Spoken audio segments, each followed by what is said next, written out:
1992ರ ಹೋರಾಟದ ದಿನಗಳನ್ನು ಮೆಲುಕು ಹಾಕಿದ್ದಾರೆ ತುಮಕೂರಿನ ಕರಸೇವಕರು. ಅಯೋಧ್ಯೆಯ ಹೋರಾಟದಲ್ಲಿ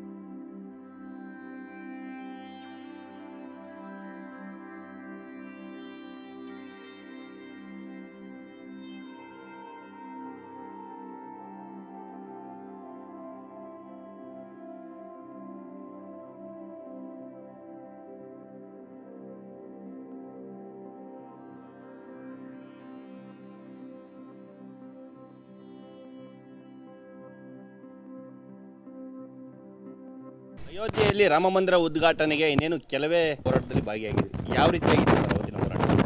ನಾವು ತುಮಕೂರಿಂದ ಸುಮಾರು ಒಂದು 54 ಮಂದಿ ನಾವು ಹೋಗಿದ್ವಿ ಕರಸೇವಕರು. ನಾವು ಅಯೋಧ್ಯೆಗೆ 26ನೇ ತಾರೀಕು ಹೋದ್ವಿ. ಸುಮಾರು 7ನೇ ತಾರೀಕುವರೆಗೂ ಅಲ್ಲಿದ್ವಿ. 11 ದಿನ ಅಯೋಧ್ಯೆ ಒಂದು ಹೋರಾಟದ ಕರಸೇವಕ ಒಂದು ಸೇವೆಗೆ ಹೋದಂಥವ್ರು. ಅಲ್ಲಿ 5ನೇ ತಾರೀಕು ನಮಗೆ ಸರ್ವ ನದಿಯಿಂದ ಒಂದು ಇಡೀ ಮಣ್ಣು ತಂದು ಅಯೋಧ್ಯೆ ರಾಮ ಮಂದಿರ ಏನಿತ್ತು ಅದು ವಿವಾದಾತ್ಮಕ ಕಟ್ಟಡ ಇತ್ತು ಅದ್ರ ಪಕ್ಕದಲ್ಲಿ ಹಾಕಬೇಕು ಅಂತ ಹೇಳಿದ್ರು. ಎಲ್ಲ ಕರಸೇವಕರು ಅವತ್ತು ಹಾಕಿದ್ವಿ. ಮಾರನೇ ದಿನ ಸುಮಾರು 11 ಗಂಟೆಗೆ ಏನು ಹೋರಾಟದ ಒಂದು ಸ್ವರೂಪ ಏನು ಪ್ರಾರಂಭ ಆಯಿತು, ಬೆಳಗ್ಗೆನೇ ಪ್ರಾರಂಭ ಆಯಿತು. ಅವತ್ತು ಸುಮಾರು 12-1 ಗಂಟೆಯಿಂದ ಬೇರೆ ಬೇರೆ ರೀತಿಯಲ್ಲಿ ಚಟುವಟಿಕೆಗಳೆಲ್ಲ ನಡೀತು. ಸುಮಾರು 4 ಗಂಟೆಗೆ ವಿವಾದಾತ್ಮಕ ಕಟ್ಟಡ ಉಳಿದ ನಂತರದಲ್ಲಿ ರಾತ್ರಿ ನಾವು ರಾಮಲಾಲಾನ ಒಂದು ಪ್ರತಿಷ್ಠಾಪನೆಯನ್ನು ಸ್ಥಳೀಯವಾಗಿ ಅಲ್ಲೇ ಸಿಗ್ದಂಥ ರಾಮಲಾಲಾ ಒಂದು ವಿಗ್ರಹವನ್ನು ಅಲ್ಲಿ ಪ್ರತಿಷ್ಠಾಪನೆ ಮಾಡಿದ್ರು. ನಂತರದಲ್ಲಿ ಮಾರನೇ ದಿನ 7ನೇ ತಾರೀಕು ಡಿಸೆಂಬರ್ 7ನೇ ತಾರೀಕು ಹೆಲಿಕಾಪ್ಟರ್ ಬಂತು. ಸುಮಾರು ಸೆಕ್ಯೂರಿಟಿ ಇವೆಲ್ಲ ಸಿಕ್ಕಾಪಟ್ಟೆ ಇದೆಲ್ಲ ಬಂದ ನಂತರದಲ್ಲಿ ನಾವೆಲ್ಲ ಕರಸೇವಕರು ಅಲ್ಲಿಂದ ಲಕ್ನೋಗೆ ಬಂದು ಲಕ್ನೋದಿಂದ ವಾಪಸ್ಸು ತುಮಕೂರು ನಗರಕ್ಕೆ ಬಂದ್ವಿ. ಅವತ್ತು ಅತ್ಯಂತ ಕ್ಲಿಷ್ಟಕರ ರೀತಿಯಂಥ ಒಂದು ವ್ಯವಸ್ಥಿತವಾದಂಥ ಯಾವುದೇ ಒಂದು ಸೌಲಭ್ಯಗಳಿಲ್ಲದಂಥ ಸಮಯದಲ್ಲಿ ನಾವು ಕರಸೇವಕರು ಜೀವನ ಹಂಗು ತೊರೆದು ನಾವು ತುಮಕೂರಿಂದ ಹೋದಂಥವ್ರು. ಇದೇ ರೀತಿಯಲ್ಲಿ ಇಡೀ ದೇಶಾದ್ಯಂತ ಲಕ್ಷಾಂತರ ಕರಸೇವಕರು ಆ ಕರಸೇವೆಯಲ್ಲಿ ಭಾಗವಹಿಸಿದ್ದರು. ಅವತ್ತೇನು ನಮ್ಮ ಶ್ರೀರಾಮ ಕರಸೇವಾ ಸಮಿತಿ ಕರ್ನಾಟಕ ನಮ್ಗೆ ಏನು ಕರೆ ಕೊಟ್ಟಿತ್ತು, ವಿಶ್ವ ಹಿಂದೂ ಪರಿಷತ್ತು ಏನು ಕರೆ ಕೊಟ್ಟಿತ್ತು, ಸಂಘ ಏನು ನಮಗೆ ಕರೆ ಕೊಟ್ಟಿತ್ತು, ಭಾಜಪ ನಮಗೇನು ಕರೆ ಕೊಟ್ಟಿತ್ತು ಅದನ್ನು ವ್ಯವಸ್ಥಿತವಾಗಿ ನಮ್ಮ ಕಾರ್ಯಕರ್ತರು ನಾವು ಸ್ವಯಂ ಸೇವಕರು ಕಾರ್ಯಕರ್ತರಾಗಿ ಕರಸೇವಕರಾಗಿ ನಾವು ಅಯೋಧ್ಯೆಯ ಒಂದು ಚಟುವಟಿಕೆ 11 ದಿನದ ಒಂದು ಕಾರ್ಯದಲ್ಲಿ ನಾವೆಲ್ಲ ಭಾಗಿಯಾಗಿದ್ವಿ. ಮತ್ತು ಕರಸೇವೆಯಲ್ಲೂ ಸಹ ಭಾಗಿಯಾಗಿದ್ವಿ. ಪೂರ್ಣವಾಗಿ ನಾವೆಲ್ಲ ತುಮಕೂರು ಜಿಲ್ಲೆಯ ಕಾರ್ಯಕರ್ತರು ತೊಡಗಿಸ್ಕೊಂಡಿದ್ವಿ. ಸರ್, ಎಷ್ಟು ದಿನಗಳ ಕಾಲ ನೀವು ಅಯೋಧ್ಯೆಯಲ್ಲಿ ಜೊತೆಗೆ ನಿಮ್ಗೊಂದು ಪತ್ರ ಕೂಡ ಕಾರ್ಡ್ ಕೂಡ ಕೊಟ್ಟಿರ್ತಕ್ಕಂಥದ್ದು ಏನದು? ಇದು ಐಡೆಂಟಿ ಕಾರ್ಡ್ ಕೊಡಿ, ಅಂದರೆ ಗುರುತಿನ ಚೀಟಿ ಅಂತೇಳಿ.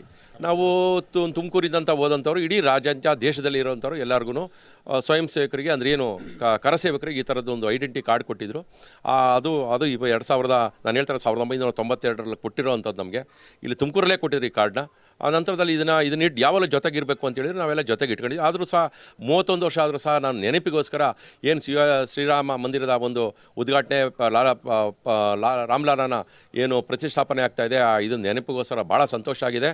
ಇದನ್ನು ಇಟ್ಕೊಂಡಿದ್ದಕ್ಕೂ ಮತ್ತು ನಾವು ಹೋಗಿದ್ದಕ್ಕೂ ಕರಸೇವಕರಾಗಿ ನಾವು ಅಯೋಧ್ಯೆಗೆ ಹೋಗಿದ್ದಕ್ಕೂ ಸಾರ್ಥಕತೆ ಬಂತು.